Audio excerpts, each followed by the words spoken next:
Aparentemente tenemos un problema. Y el problema es que ningún ser humano puede decirse santo o justo, porque la Biblia dice que no hay justo ni aun uno y todos nos hemos descarriado. Sin embargo, en Apocalipsis nosotros encontramos la perseverancia de los santos, la paciencia de los santos. Pablo, cuando escribe sus cartas, escribe a los santos que están en tal iglesia. ¿Cómo poder entender esta aparente contradicción? ¿Es posible ser santo? ¿Cuál es el concepto de santidad que tú tienes? ¿Santo es una escultura que se dedica a alguien que vivió una vida totalmente diferente? ¿O santos podemos ser todos? ¿Es posible la santidad?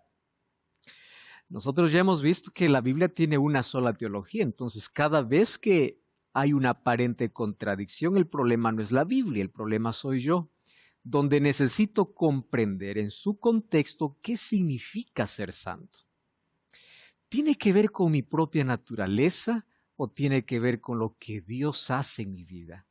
Bienvenido a un nuevo episodio de Biblia Fácil. Y hoy vamos a hablar sobre el tema que tiene que ver con santidad y justicia. Así que felicitaciones por estar allí del otro lado. Toma tu Biblia y como lo estamos haciendo durante toda esta serie, estamos brindando respuestas a las inquietudes o preguntas que siempre surgen en nuestra mente. ¿Es posible ser santo? La respuesta está aquí. Bienvenido.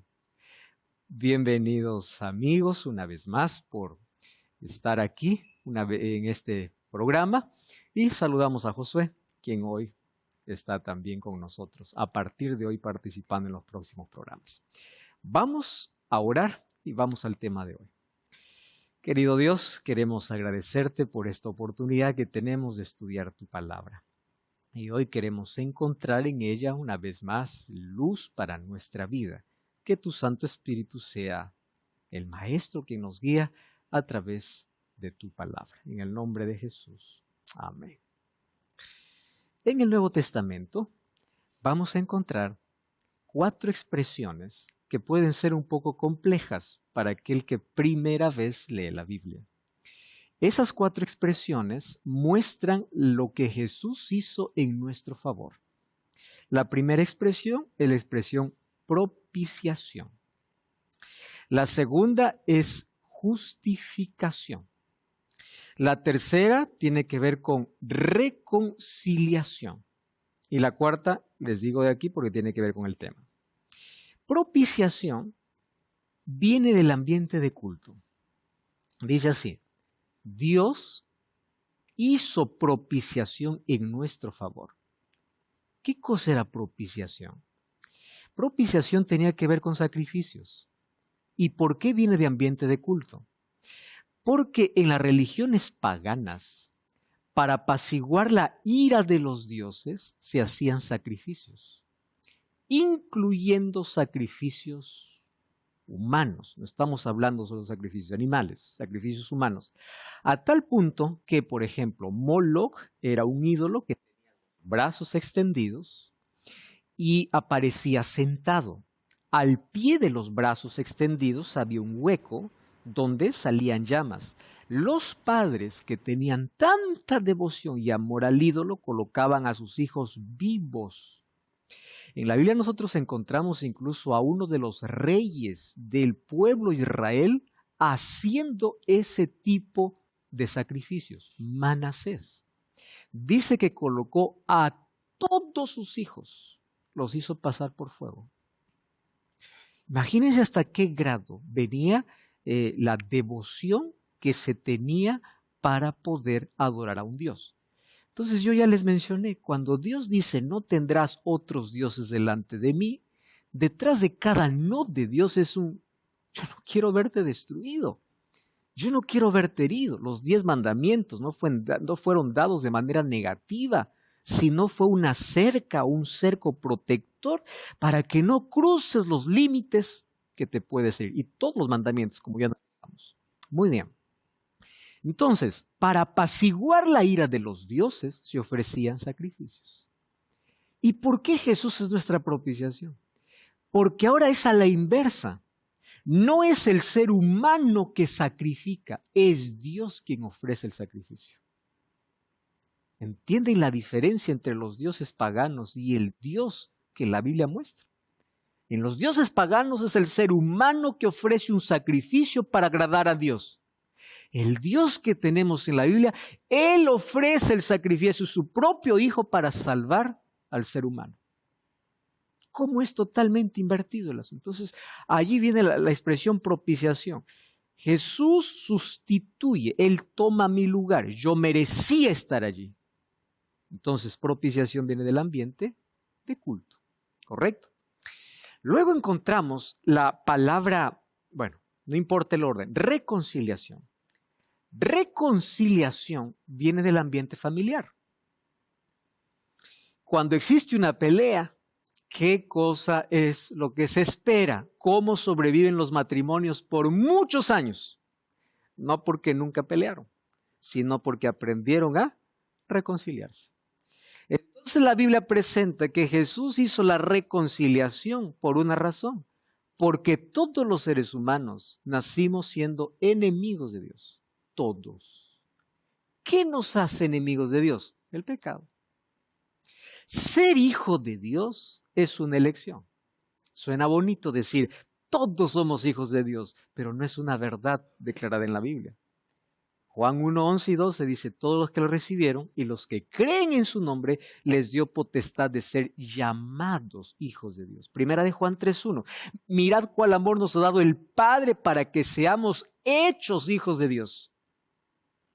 Todos somos criaturas de Dios, creación de Dios, pero ser hijos de Dios es un acto de fe, es una elección. Yo elijo ser hijo de Dios. Juan 8:44, Jesús dice a los fariseos, ustedes son hijos del diablo, porque él es homicida desde el principio. Él no permaneció en la verdad y es el camino que ustedes están siguiendo. Porque ser hijo de Dios es un asunto de elección. Entonces, para ser hijo de Dios, Cristo tuvo que establecer un puente para reconciliarnos, porque había un abismo entre ambos, entre Dios y el ser humano. Ese abismo llamado pecado se colocó una cruz. Y a través de la cruz somos reconciliados. Reconciliación. Y viene la palabra justificación. Justificación viene del ambiente judicial. El juez se sienta y de acuerdo a las evidencias, él es quien determina si es justo o si es inocente o es culpable. Y ahí viene nuestro problema. ¿Cómo nosotros podemos ser justos teniendo nuestra propia naturaleza? Imposible. Y ya aquí definimos el asunto de pecado. Para entender salvación, tenemos que entender pecado. Pecado no es matar, robar, adulterar. Esos son frutos del pecado. Es como si yo dijera, la naranja tiene que ver con el fruto. No, la naranja tiene que ver con la raíz. El fruto es natural. Entonces, cuando uno adultera, miente, mata, roba, es un fruto. El problema es la raíz. Y la raíz es que nosotros venimos a este mundo con una naturaleza pecaminosa y el pecado nos condena a la muerte. A menos que nosotros aceptemos ahora a Jesús, quien nos reconcilia, quien hace propiciación y quien nos justifica. Entonces, cuando la Biblia dice que no hay justo ni aún uno, es porque todos ya venimos siendo enemigos de Dios y nadie es justo. Ah, no, pero yo hago obras de bien, yo soy buenito, yo no hago mal. Eso no tiene nada que ver, porque nadie llega al cielo por lo que hizo. Eso ya lo hemos visto varias veces. Llegamos al cielo por la gracia de Dios. Pero la gracia que salva es la gracia que transforma. Entonces, que quede claro lo que ya hemos venido hablando hasta aquí. La causa de la salvación es Cristo y la consecuencia de la salvación es la obediencia, la lealtad y todo lo demás que ya hablamos. Entonces la pregunta es, ¿yo puedo ser justo o santo por mi propia cuenta? Imposible. Pero sí es posible la santidad cuando nosotros encontramos a Cristo. Sí es posible ser justos, no por nuestras obras, sino porque Cristo coloca sus méritos a nuestro favor. Más o menos funciona algo así. Yo estoy con una camisa manchada, totalmente sucia, y me tengo que presentar en una reunión importante. Entonces, todos están a la expectativa, pero yo estoy tan sucio y manchado que tengo vergüenza, porque cuando yo salga a hablar, todos no van a escucarme, van a mirar solo mi camisa sucia.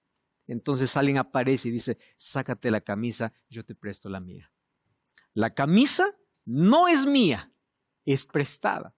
Entonces cuando yo salgo, todos van a quedar allí mirando y dicen, wow, no hay ningún ruido que pueda estorbar aquí la atención. Todo está perfecto. Pero cuando yo salgo, yo le digo, mira, esta no es mi camisa, es tuya. Lo mismo sucede con la justicia. Con la justicia es así. Yo soy pecador, yo soy miserable y necesito de Jesús. Jesús dice, tranquilo, dame esa ropa sucia, ponte la mía.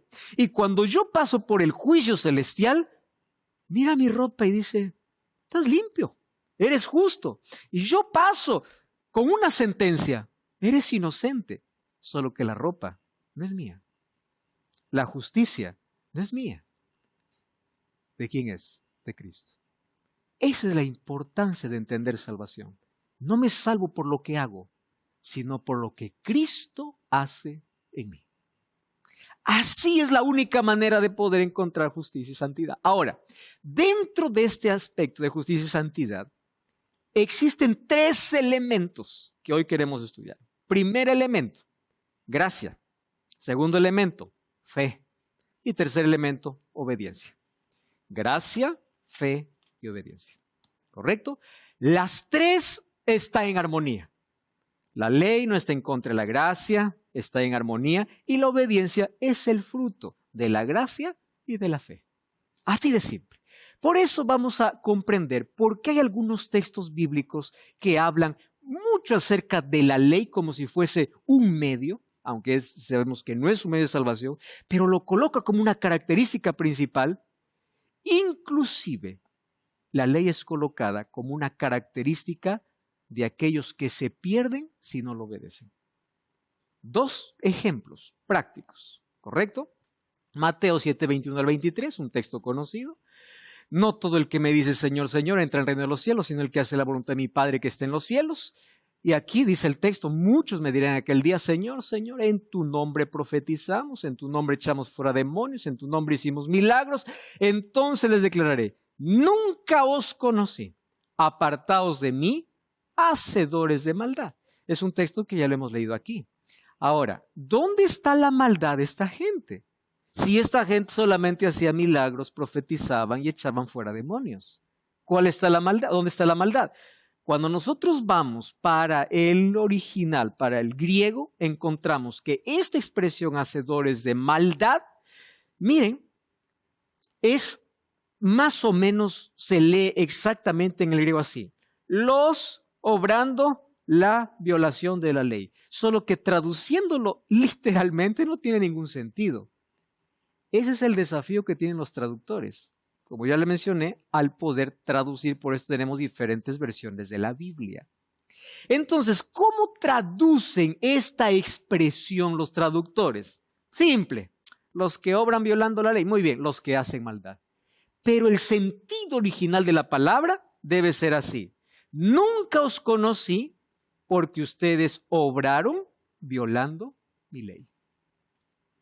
¿Entienden aquel concepto? Entonces aquí pareciera que Jesús está diciendo, miren, nunca os conocí porque no guardaron la ley. O sea, que la ley es la causa de la salvación. No está diciendo eso, sino que la ley tiene un lugar importante dentro de la justificación y santificación. Entonces, echamos fuera demonios en tu nombre, cantamos, aleluya, dijimos, hicimos milagros. ¿Y si finalmente no hicieron mi voluntad?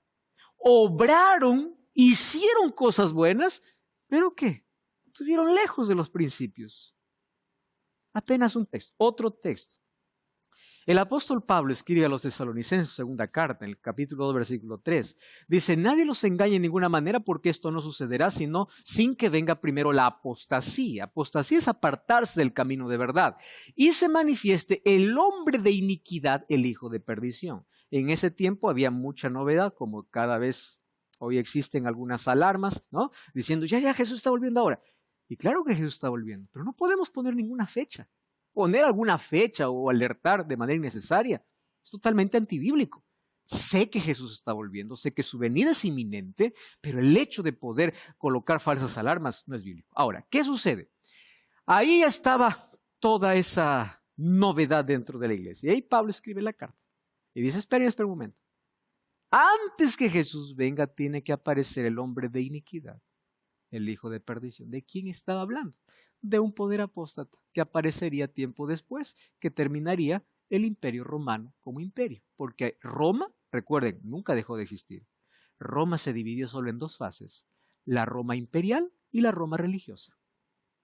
Entonces, antes tiene que aparecer eso. Solo que cuando vamos al original encontramos ahí en el griego antropos, joanomía, juíos o jalopeia. ¿Qué significa?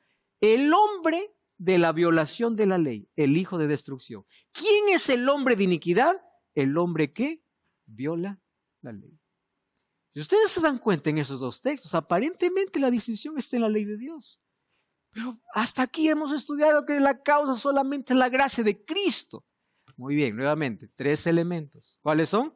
Gracia, fe, obediencia. Esos 3 elementos van juntos. La causa de la salvación es Cristo. La obediencia es la consecuencia. Es como si yo dijera, quiero ver la naranja, pero veo los frutos. A veces hago, qué bueno el fruto. A veces, qué bueno el tronco, qué bueno el árbol. Pero todo es lo mismo. La causa es Cristo, pero cuando Cristo me salva, ¿cuál es la evidencia? Obediencia, lealtad, fidelidad. Todo eso es evidencia, consecuencia. Jesús dice, separados de mí nada podéis hacer. Tú intentarás hacer tus propios frutos, obedecer a tu manera. Separado de mí, absolutamente nada. Hablando, obviamente, de asuntos de salvación. Muy bien. Resulta que en el último libro de la Biblia, Apocalipsis, encontramos 2 expresiones que nos van a ayudar incluso a profundizar mejor ahora este tema. Apocalipsis 14:12 dice así, el dragón se llenó o se enfureció contra la mujer es iglesia en términos proféticos, y se fue para hacer guerra contra los demás descendientes de ella. ¿Quiénes son? Miren las características del pueblo de Dios en el fin. Los que guardan los mandamientos de Dios y tienen el testimonio de Jesucristo.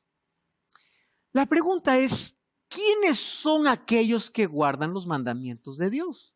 Y aquí viene un texto escalofriante. Apocalipsis, en sí, este es 14:12, ¿correcto? El de arriba es 12:17.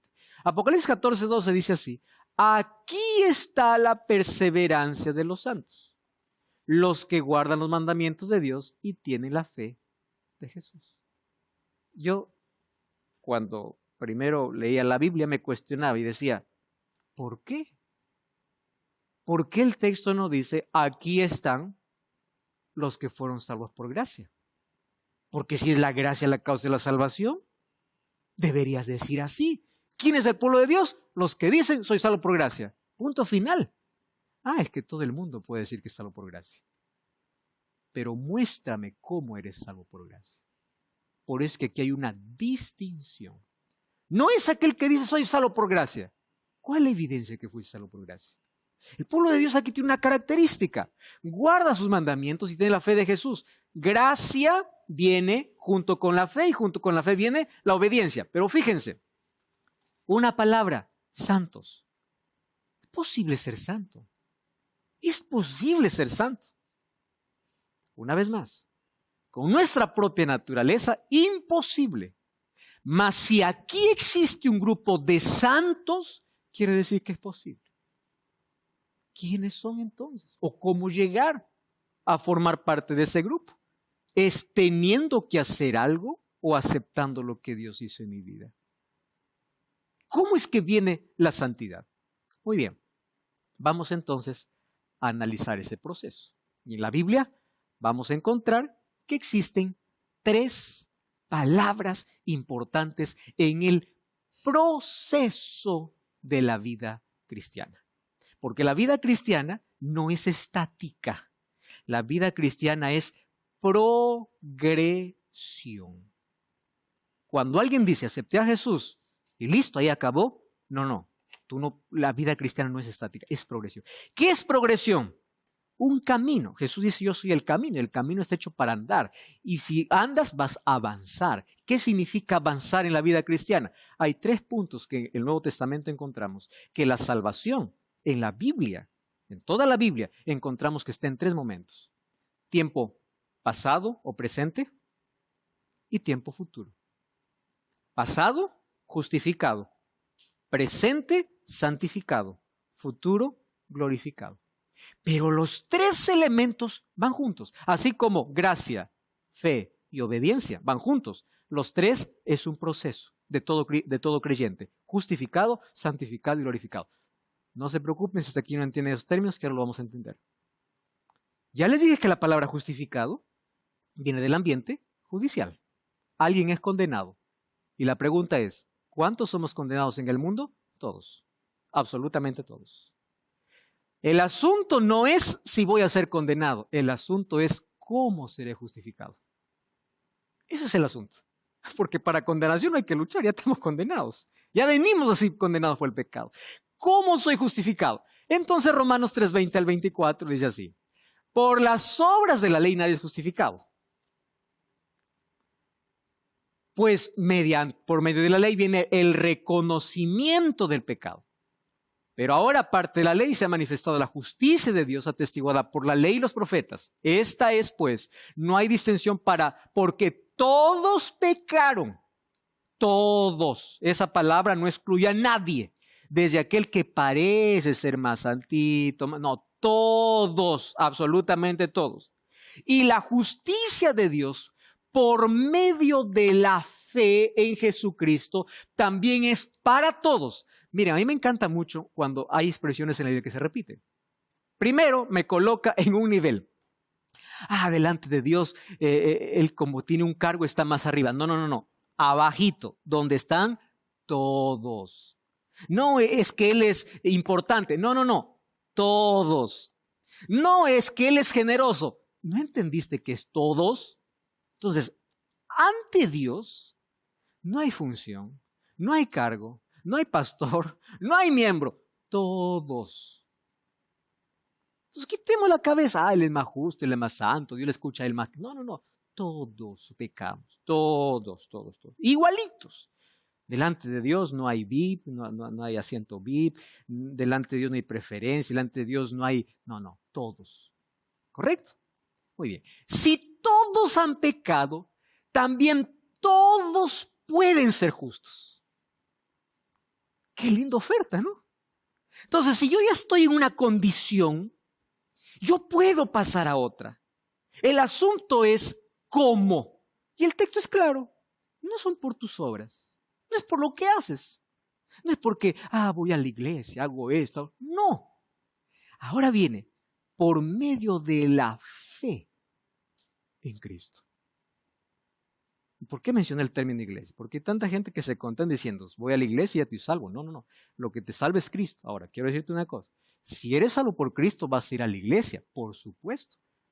Pero no es la iglesia la que salva, es Cristo. Hay gente que está tan feliz de que su nombre esté en una iglesia. El asunto es que tu nombre esté en el libro de la vida. Hay tanta gente que se denomina cristiana, pero vive sin Cristo. Entonces, la iglesia es importante en la vida de todo creyente. Necesitamos ir. Es un lugar de imperfectos, donde todos luchamos, donde todos buscamos la gracia de Dios. Es necesaria, pero no nos salva. La salvación viene por Cristo. Entonces, yo puedo pasar de una condición a otra por medio de la fe. ¿En quién? En Cristo.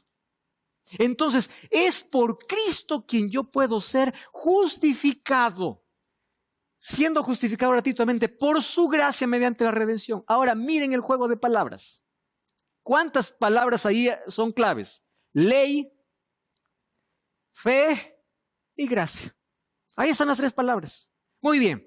Si alguien dice, yo quiero ser justo por la ley, no, ese no es el camino. No es el camino, porque la ley tiene un propósito diferente. No está anulando la ley. ¿Qué está diciendo? La ley no sirve para limpiarte, la ley sirve para mostrarte. Y es diferente. Entonces ya no hay ley. ¿Quién te dijo que no hay ley? La ley tiene su lugar. ¿Correcto? Porque esa va a ser la evidencia. Entonces, ¿cómo es que nosotros podemos entender que somos justificados y la ley tiene una función importante? Vuelvo a la ilustración del espejo. Y yo no puedo tener necesidad de lavarme la cara si no me miro en el espejo, tengo un problema.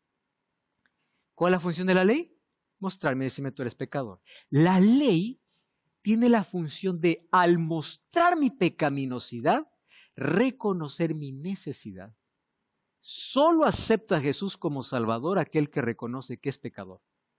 Aquel que se halla bonito, que todo bien, es tranquilo, no hace nada malo, no tiene necesidad. Por eso es que hay un tremendo problema. Y les voy a decir cuál es el problema. Yo tengo más esperanza en uno que es malo, recontra malo, que en uno que se cree bueno. ¿Por qué? Porque el que es malo dice, sí, estoy mal. Y un día dice, sí, necesito de Jesús. Pero el que es bueno dice, ¿para qué? Soy buenito. Confía en sus obras. Por lo tanto, nunca será justificado. Y al no ser justificado significa no será perdonado, porque la justicia de Dios viene con el perdón de Dios. ¿Tú entendiste cómo la ley, la fe y la gracia van juntas?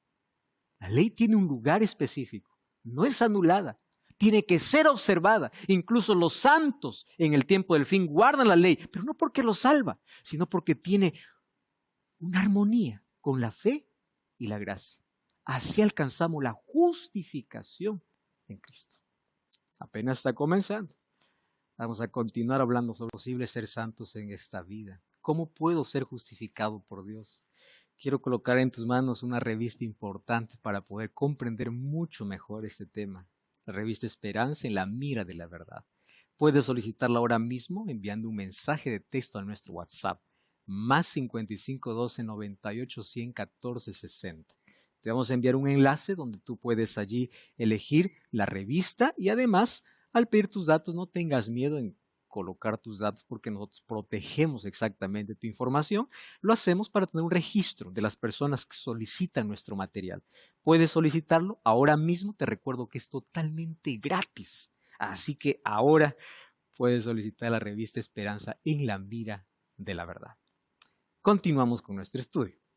Apenas estamos en el primero, justificación. Y aquí yo les voy a hacer recordar algunos textos que ya hemos leído. La justificación viene por Dios, no por mis obras. No por hacer algo bueno, no porque soy buenito, no porque no hago nada malo. No, es por lo que Cristo hace.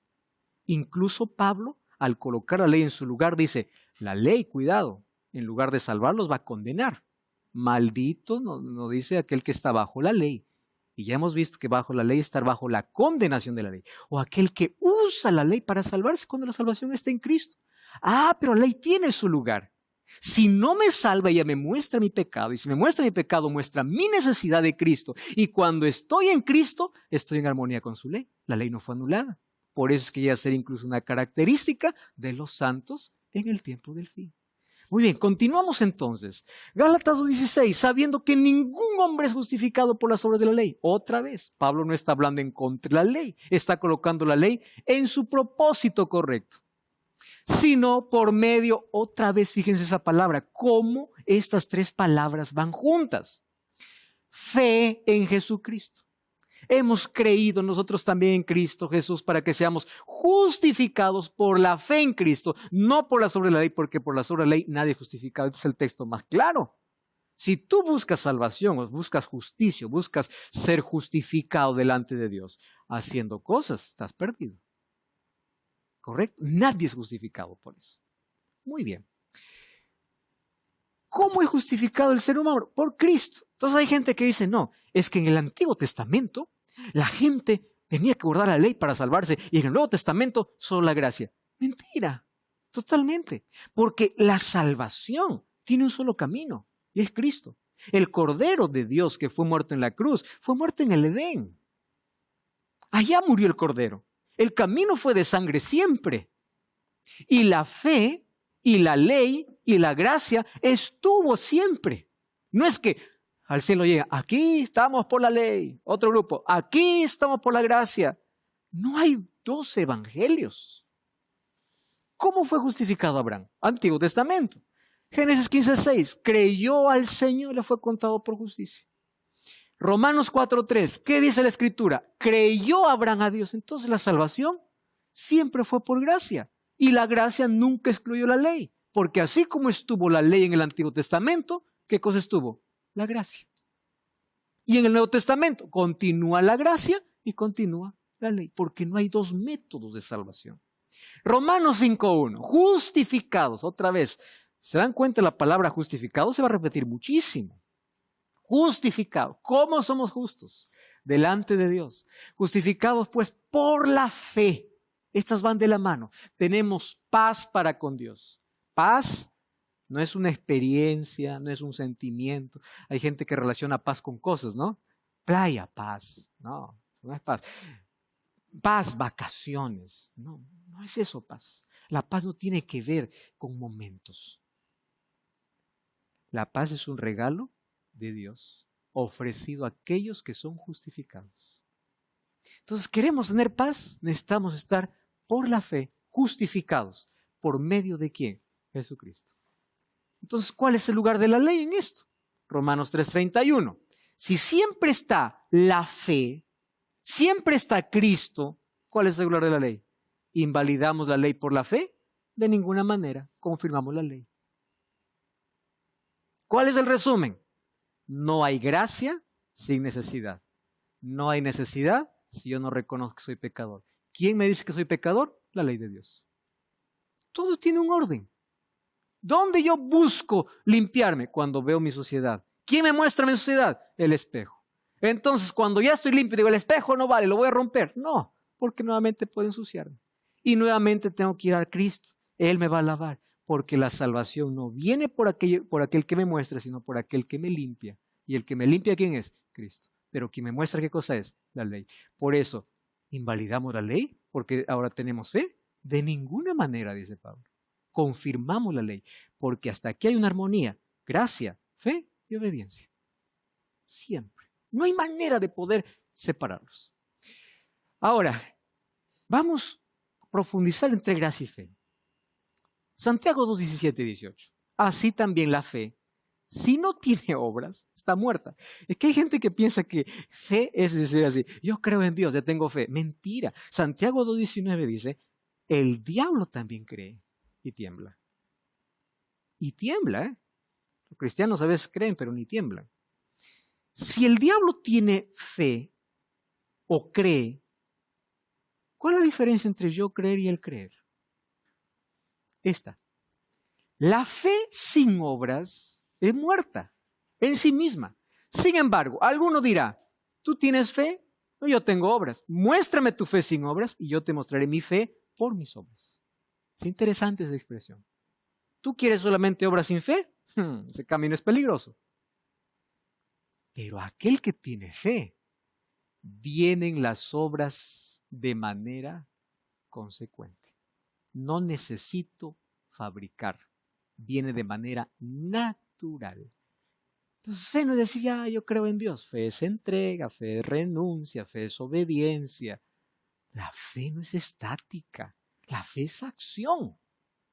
Entonces, la fe y las obras van siempre en las manos. Nuestra fe, dice Santiago 2:17-18, que debe evidenciarse en una vida justa, en buenas obras, que resulta de la transformación que Dios ha operado en nosotros.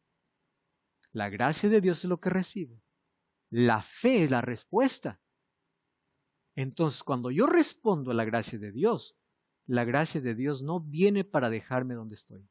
La gracia de Dios viene para elevarme, para perdonarme, para justificarme, no para dejarme donde me encontró. Esto es lo que me encanta de la gracia. La gracia puede ir a la mayor profundidad del ser humano para salvarlo, pero no lo deja allí. ¿Entienden? La gracia no te deja donde te encontró. Hay gente que dice, soy salvo por la gracia de Dios, pero yo sigo haciendo lo que quiero. No te ha alcanzado la gracia aún, porque la gracia nunca te dejará donde te encontró. La gracia siempre te sacará y te colocará en un camino de justificación, santificación, hasta llegar al día de glorificación, que vamos a ver de aquí a poco. ¿Qué es la justificación entonces?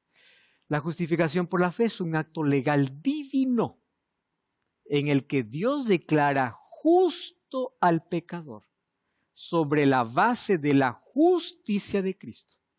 no sobre mis obras. Al mismo tiempo, en la justificación, el creyente recibe el nuevo nacimiento y comienza el proceso de santificación que resultará también glorificación. Y aquí están las otras 3 palabras. Justificación, yo reconozco mi pecado, voy a Jesús, Él me perdona. Cuando Él me perdona, ya no está más mi vestido sucio. He sido cubierto con su perdón, con su vestido. Muy bien, una vez que soy justo, digo, Señor, ya me perdonaste, amén, aleluya, gloria al Señor. No, hijito, yo te perdoné, ahora camina por la senda que yo te muestro. Ese caminar con Jesús se llama santificación. ¿Qué cosa es la santificación? Levítico 27:8. Santifíquense pues y sean santos, porque yo, el Señor, soy su Dios. Guarden y practiquen mis estatutos. Fíjense, este texto lo hemos leído también. ¿Por qué Dios dice guarden y practiquen mis estatutos? Esta expresión estatuto está haciendo referencia a mandamientos. Yo, el Señor, que los santifico. Muy bien, ¿qué cosa es lo que Dios quería para el pueblo de Israel? Que ellos sean santos. ¿De qué manera ellos evidenciarían la santidad? Obedeciendo. ¿Guardando qué cosa? Sus mandamientos. Entonces, Señor, yo quiero andar en camino de santidad. Anda delante de mi ley. Te coloqué principios. Mi palabra está allí. Eso es santidad. Camina conmigo. ¿Acaso Jesús nos dice, llevad mi yugo? Yugo es, vamos caminando juntos. Ni te adelantes ni te atrases. Vamos juntos, juntos. Ese yugo. Aparentemente es un límite. Ustedes saben que la palabra yugo viene de 2 toros que están arando.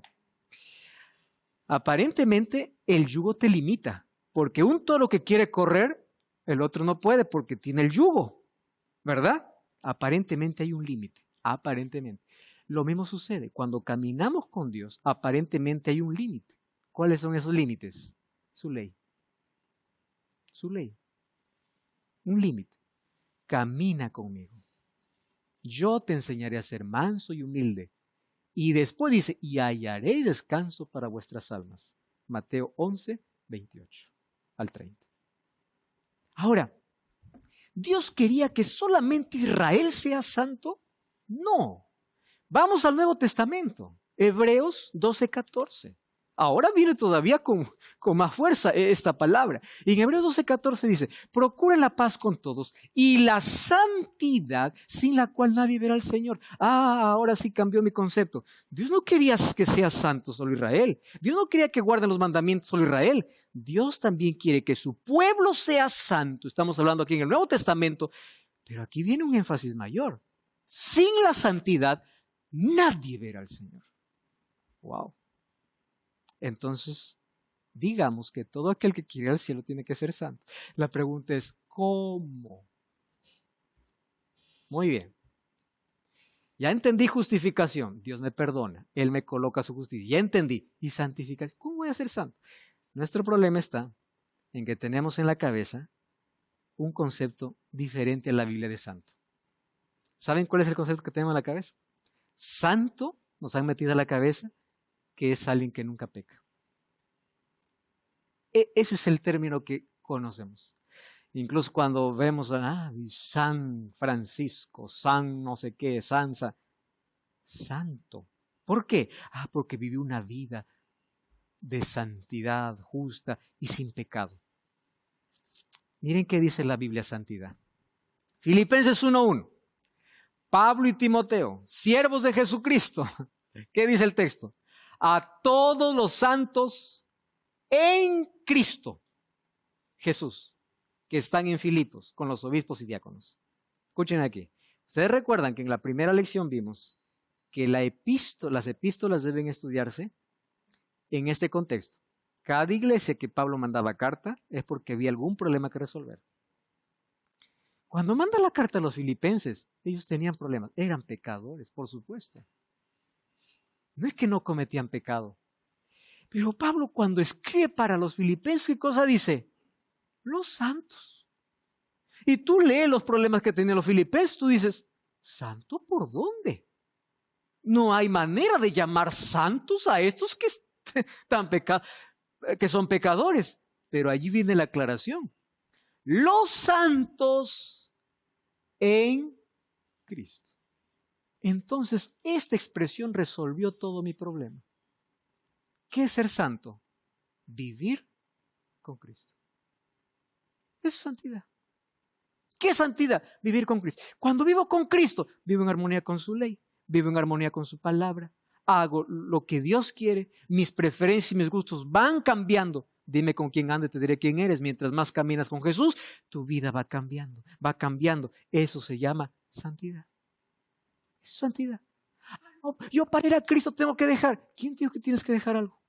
Si tú puedes dejar con tus propias fuerzas, ¿para qué necesitas de Cristo? Tú necesitas entregarte a Cristo como estás. Y en la medida que andas con Él, tu vida va cambiando. ¿No han visto ustedes parejas que tienen 40, 50 años? Yo admiro mucho. Bodas de oro. Wow, digo, esto sí, muchas cosas tienen que contar. Hay una cosa en común en las parejas que tienen mucho tiempo juntos. Se parecen. Y ustedes han visto viejitos, incluso cuando caminan de la mano. Y no es tanto por romanticismo, es para no caerse. Se toman de la mano, incluso cuando caminan lento, van al mismo paso, juntos. La convivencia me hace parecido. Eso es santidad. Todos los días buscar a Jesús, todos los días Biblia, todos los días oración, todos los días comunión con Dios, todos los días estoy en la presencia de Dios. De pronto, lo que no podía dejar, no me gusta más. Lo que antes me era imposible abandonar, y es fácil. ¿Por qué razón? Camino de santidad. Eso es santidad, estar en Cristo. Cristianismo no es un conjunto de creencias, una teología, una filosofía de vida o una lista, qué hacer, qué no hacer, porque hay gente que dice, para ser cristiano hay que dejar, hacer. Eso no es cristianismo. ¿Qué cosa es cristianismo? Es más, es una forma de vida basada en Jesús. Ahora ninguna condenación hay para los que están en Cristo. Eso dice Romanos 8:1. De modo que si alguno está en Cristo, nueva criatura es. Yo puedo estar en la iglesia y no estar en Cristo. Es muy diferente. Y la salvación es para aquel que está en Cristo. Ahora, aquel que está en Cristo va a la iglesia. Hechos 2:47. Y el Señor añadía todos a la iglesia los que deben de ser salvos. Pero primero es estar en Cristo. Cuando hay gente que dice, me separé de la iglesia, le digo, ¿y de Cristo? ¿Tengo que volver a la iglesia? No, primero vuelve a Cristo. Cuando vuelvas a Cristo, ahora va a la iglesia. Porque es Cristo tu Salvador. Y para volver a Cristo, ahí donde estás, Señor, perdóname, vuelvo a ti. Ya está, ya volví a Él. No necesito burocracia, no necesito más cosas. Es una vida en Cristo. Los que creen en Cristo deben vivir una vida de arrepentimiento y confesión y reconocimiento de la salvación y la suficiencia en Cristo. Cristo es suficiente para mí. Muy bien. 2 Tesalonicenses 2:13. Pero nosotros debemos dar gracias a Dios siempre por ustedes, hermanos amados, de que Dios los haya escogido desde el principio para salvación por la santificación del Espíritu Santo. En mi caminar con Cristo, ¿quién me santifica? Es la obra del Espíritu Santo. ¿Recuerdan que le dije que el Espíritu Santo trabaja en dos direcciones? De afuera para adentro para convencerme y de adentro para afuera para transformarme.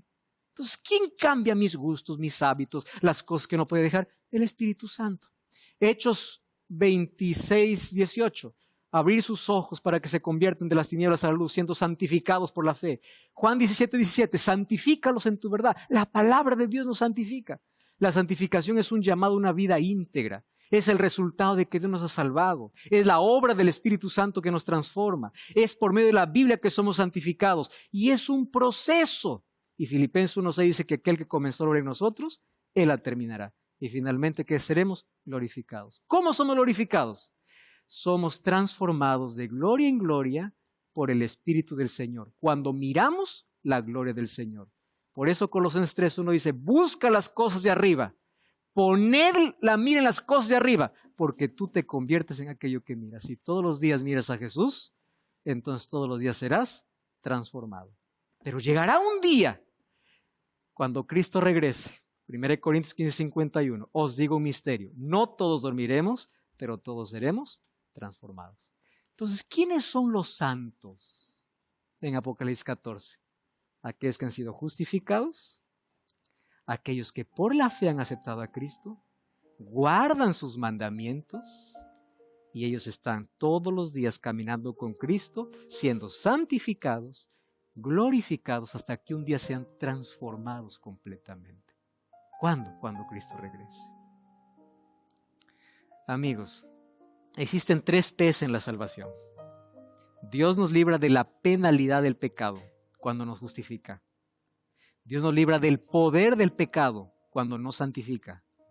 Y Dios nos librará de la presencia del pecado cuando nos glorifica. Un día no tendremos más pecado. Eso será la glorificación. Mientras tanto, hoy somos justificados, santificados y transformados. Porque en la medida que nos aproximamos a Dios y vemos su gloria, nuestro carácter cambia.